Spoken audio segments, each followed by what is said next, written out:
I didn't realize how much I needed seasons until I lived somewhere that barely had. I want to show you how making tiny crafts inspired by the seasons can help you feel more grounded and more connected to where you live. And this way you get to be more excited about the seasons coming and not just the summer. So I lived in California for 5 years, and when I moved there, I realized how much the sharp season changes had impacted my life when I grew up in Europe. I didn't miss just noticing the seasons, I really missed feeling them. At the time, my children were still little, so a lot of what we started doing were things that we did together. It wasn't about decorating our houses or creating numerous amounts of crafts that we would keep for the kids. It was really about filling the seasons again and giving some rhythm to our lives. And then we moved back to France. And this is when I realized that I needed that even more. When we came back to Brittany, we struggled big time with the lack of light, the darker season, and the colder seasons. Now, it's easy to love spring and summer, maybe not so much winter. And at that time, winter felt like something we had to go through to endure. It was tough. But then that changed.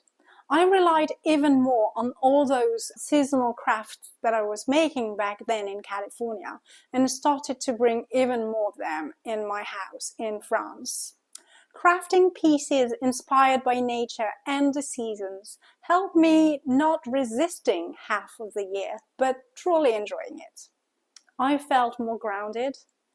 I started enjoying the moment, and that no matter the weather.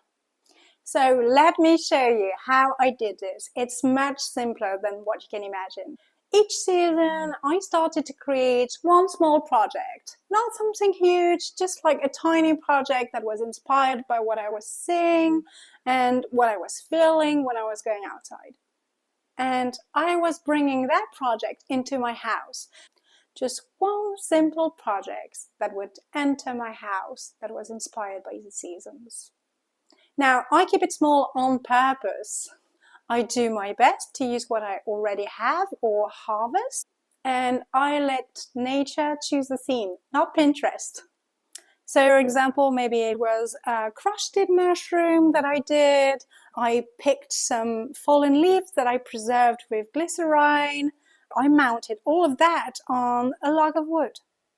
Now, what I love with the seasons is it has its own feeling. And crafting allows me to truly feel it and not just rush past it. Now, each season I have my own rituals. For example, in spring, I might just walk in the grass, observe the flowers, the insects coming out, and that might spark some inspiration. I might come back and grab some piece of silk and dye it to reflect that nice green I just saw. I might just look for a pattern to embroider a bee. I spend a lot of my time during spring and during summer in the garden to grow vegetables and fruits. And I absolutely adore observing what's happening, and that is impacting a lot of my making as well. Now, this mouse, for example, was embroidered after I came back from the yard. I had observed a tiny mouse munching some strawberries.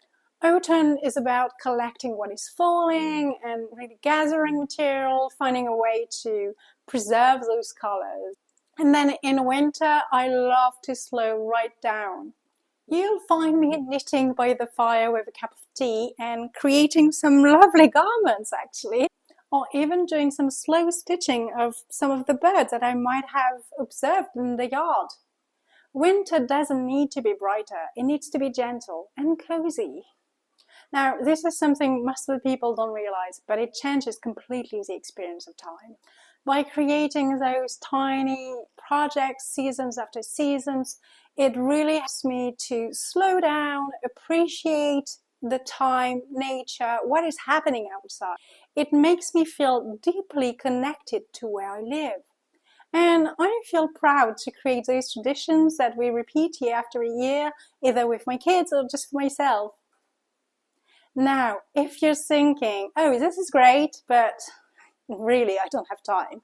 Trust me, I know that. And this is exactly why this is great for you. Because we're not talking about huge projects that will take you days and days and weeks of work. We're talking about one tiny project that might take you like an hour or a couple of hours, either in one go or just spread out during a weekend, for example. And if you want slower living, but you don't know where to start, well, let's just go for one single project, a tiny one. One season, one project. Let's start there. That's enough. And once you start doing this, you stop waiting for life to become meaningful. So if you've been craving for that feeling of belonging a little more, let's start with one craft this coming season. Pick just one project and go for it.